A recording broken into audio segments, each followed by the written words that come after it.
Shalom, chers téléspectateurs. Bonjour, bonsoir, ça dépend à quel moment vous écoutez cette exhortation. Bien-aimés, 5 minutes d'encouragement.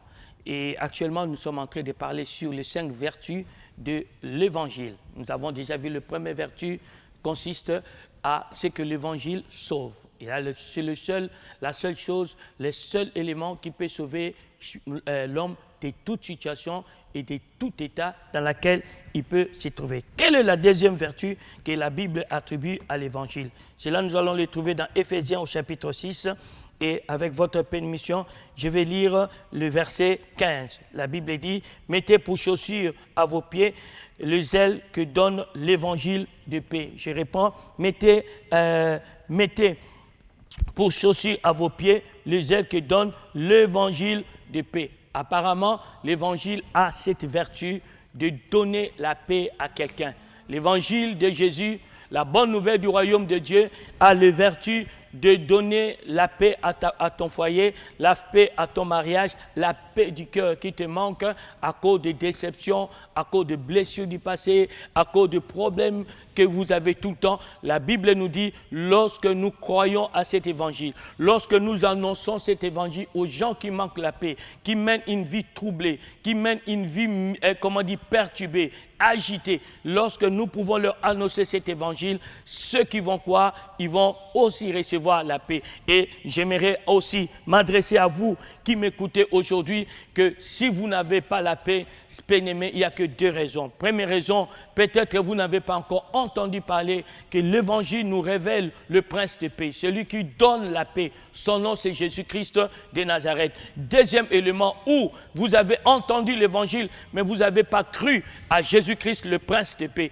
Or, l'évangile est le seul message qui vous dévoile, qui vous révèle le prince de paix à la personne de Jésus-Christ. Vous voulez avoir la paix, alors croyez au Seigneur Jésus-Christ, car c'est lui seul, unique seul, bien-aimé, Dieu qui peut te donner dans la paix. Dans les livres de Ésaïe, au chapitre 9, le verset 5, nous dévoile quelque chose, nous donne une information capitale. On nous dit, car un enfant nous est né, un fils nous est donné, et la domination reposera sur ses épaules.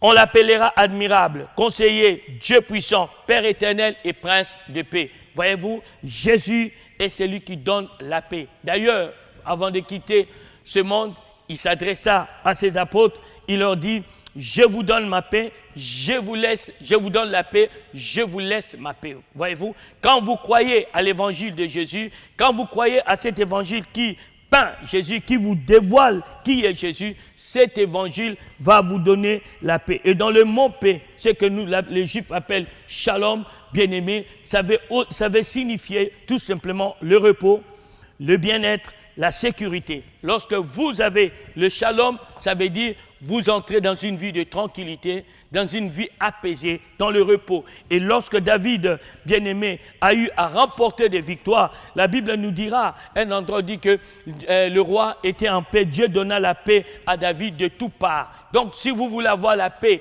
de toutes parts, il faut recevoir dans votre vie, dans votre cœur, le prince de paix. Et vous voulez connaître le bien-être, bien-aimé, les massages, tout ce que vous pouvez faire, bien-aimé, ça peut vous soulager pour un temps. Mais lorsque vous croyez en Jésus, vous allez éprouver ces sentiments de bien-être. Et encore, lorsque vous croyez en Jésus, vous allez aussi avoir, bien-aimé, ces sentiments d'être en sécurité. Surtout dans ce temps où nous sommes exposés à des diverses menaces sanitaires, bien-aimé, pollution, comment je peux dire, de mœurs qui sont perverties, je peux vous assurer, nous avons besoin de la protection divine. Nous avons besoin de se sentir en sécurité. Car lorsque vous croyez à l'évangile, même quand vous allez vivre et élever vos enfants dans les quartiers, là où la drogue se vend, vos enfants seront bien aimés, votre famille sera sécurisée parce que Dieu vous donnera la paix. C'est pourquoi je voulais vraiment t'inviter, toi qui es croyant, à annoncer cet évangile